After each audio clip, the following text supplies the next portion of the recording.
Hey there, this is Clay. I'm answering more of your questions today. Today is a question that basically goes, I've improved myself a lot thanks to several weeks of active no contact, but I'm still struggling. What do I do? Okay, and I really want to clarify this because sometimes there's a little bit of confusion about this. And that's the active no contact, what we teach, which is fundamentally different from the regular no contact that you may have read about elsewhere. But active no contact is not about just feeling better, not about just healing yourself in a breakup, not about just yay, my life is perfect and all that. Because happiness, that's so vague and nebulous these days. Basically, if you want to be happy, just go out and buy a bottle of wine. Boom, you're happy, right? But there's so much more to really active no contact and to the message that we're trying to convey to you than just healing yourself, not crying every day when you come home, stuff like that. I mean, obviously that's part of it, but beyond that, we're teaching you relational strategies that really help you to open up someone else to the point where the two of you can communicate in a much more open and transparent and honest and authentic way. We're teaching you how to really stick up for yourself so that you won't be taken advantage of by your ex or used by your ex or anything like that, or become like a booty call or a friends with benefits or something like that when you really want a committed relationship.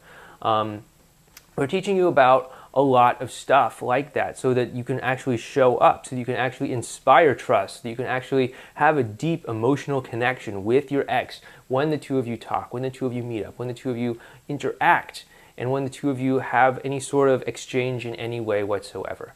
And I'm trying to hopefully convey this to you that this goes much, much, much further than just, yay, I feel better, hooray, it's rainbows, double rainbow outside. It goes much deeper than that.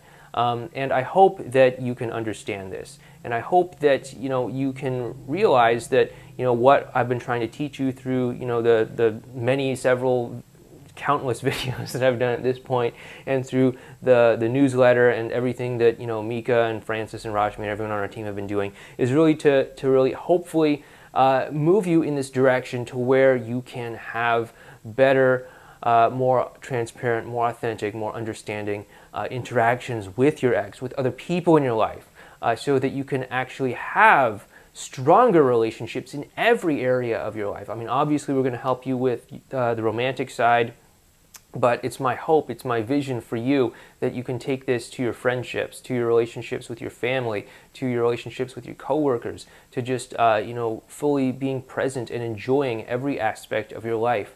Whether that's a sunny day, or whether that is sleeping in on the weekends, or whether that is just eating a delicious meal or something like that. It's about bringing all of that together, because even though something as simple as enjoying a delicious meal may sound simple and mundane and like it has absolutely nothing at all to do with getting your ex back, it really does have a lot to do with getting your ex back. Because if you're with your ex, and if they see you truly enjoying yourself with something so simple as eating a meal, something so simple as really opening yourself up to that experience, opening yourself up to all the flavors and the smells and everything, and not just kind of shoveling it in your mouth so you can get on to the next thing, but you're really enjoying it in that moment, they're going to feel that yes, this person's going to be here, this person's going to bring 100% of their attention to any interaction with me as well. And they're going to totally see me, they're totally going to get me, they're totally going to understand me,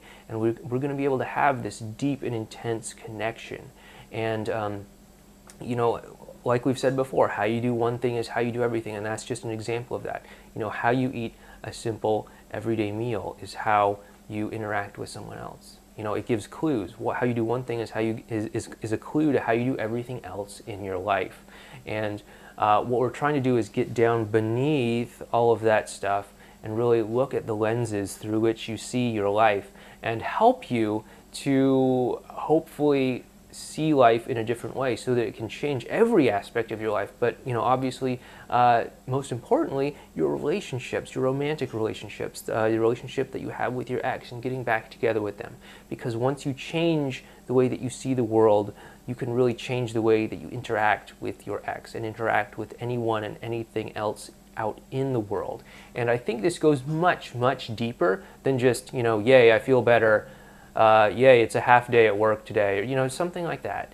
I hope that you can understand that this is something that goes so much deeper than just some of that like trivial stuff like that. And if you'd like to learn more about how to do this, and you're new to all of this, you're new to me and all these videos, then just go over and go to relationshipinnergame.com and sign up there so that you can get on our email newsletter and we can start helping you today. All right, thanks.